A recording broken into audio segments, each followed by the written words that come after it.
सरकार ने कल यूनिफाइड पेंशन स्कीम की घोषणा की है और इसे अभी की सरकारी कर्मचारियों के लिए सबसे बेहतर स्कीम बताया।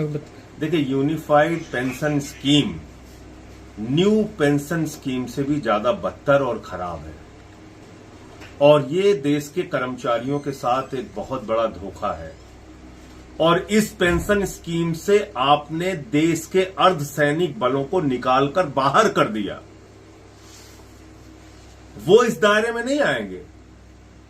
देश के पैरामिलिट्री फोर्सेस इस दायरे में नहीं आएंगे क्योंकि उनकी 25 साल की सर्विस होती ही नहीं।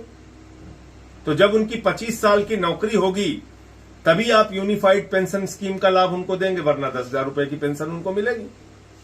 दूसरी बात इसमें क्या है कि जब से आपने अपनी नौकरी शुरू की, मान लीजिए आपने 40 साल नौकरी की, तो हर महीने आपका 10% सैलरी से कटेगा पेंशन के नाम पे और उसके बाद पूरा पैसा सरकार अपने पास रख लेगी। मान लीजिए 1 लाख की सैलरी है, 40 साल आपने नौकरी की, कभी 2 लाख होगी सैलरी आगे बढ़ के आपकी, कभी 3 लाख होगी। जितना पैसा आता है 10% के हिसाब से वो पूरा का पूरा पैसा सरकार रख लेगी अपने पास। उसके बाद क्या करेंगे?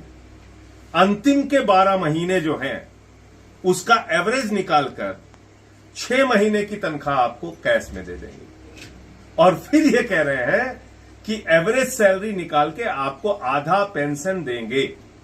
पहले तो आपने एक बहुत बड़ा अमाउंट कर्मचारियों का मार लिया, लाखों रुपए जो अपनी पूरी जिंदगी में उनके 10% कटौती के नाम पे इकट्ठा होगा।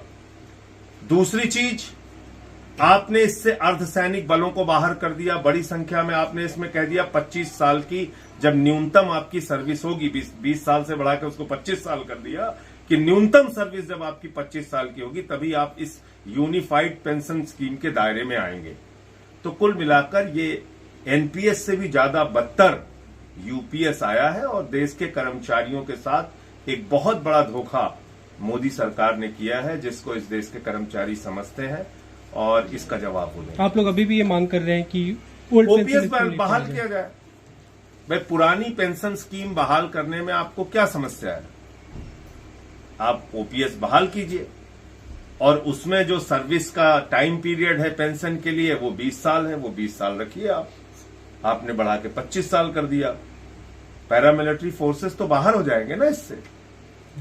ये क्यों दूसरा ने कल यूनिफाइड पेंशन स्कीम की घोषणा की है और इसे अभी की सरकारी कर्मचारियों के लिए सबसे बेहतर स्कीम बताया। देखिए, unified pension scheme new pension scheme से भी ज्यादा बदतर और खराब है और ये देश के कर्मचारियों के साथ एक बहुत बड़ा धोखा है।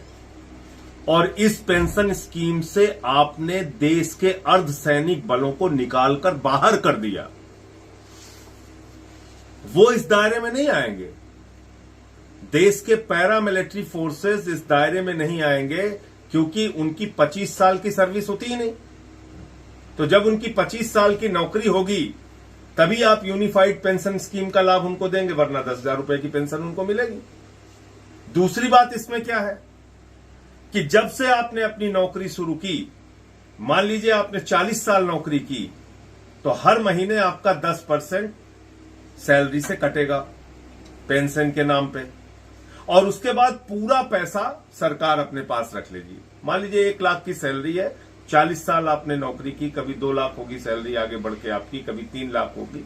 जितना पैसा आता है 10% के हिसाब से वो पूरा का पूरा पैसा सरकार रख लेगी अपने पास। उसके बाद क्या करेंगे?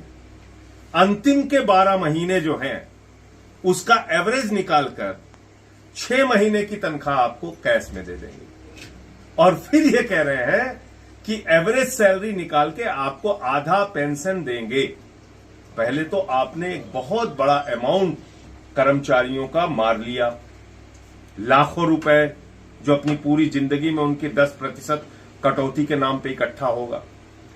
दूसरी चीज, आपने इससे अर्धसैनिक बलों को बाहर कर दिया। बड़ी संख्या में आपने इसमें कह दिया 25 साल की जब न्यूनतम आपकी सर्विस होगी, 20 साल से बढ़ाकर उसको 25 साल कर दिया कि न्यूनतम सर्विस जब आपकी 25 साल की होगी तभी आप इस यूनिफाइड पेंशन स्कीम के दायरे में आएंगे। तो कुल मिलाकर ये एनपीएस से भी ज्यादा बदतर यूपीएस आया है और देश के कर्मचारियों के साथ एक बहुत बड़ा धोखा मोदी सरकार ने किया है, जिसको इस देश के कर्मचारी समझते हैं और इसका जवाब हो जाए। आप लोग अभी भी ये मांग कर रहे हैं कि ओल्ड ओपीएस बहाल किया जाए। भाई, पुरानी पेंशन स्कीम बहाल करने में आपको क्या समस्या है? आप ओपीएस बहाल कीजिए और उसमें जो सर्विस का टाइम पीरियड है पेंशन के लिए वो 20 साल है, वो 20 साल रखिए आप। आपने बढ़ा के 25 साल कर दिया, पैरामिलिट्री फोर्सेस तो बाहर हो जाएंगे ना इससे। जी, एक दूसरा बड़ा मुद्दा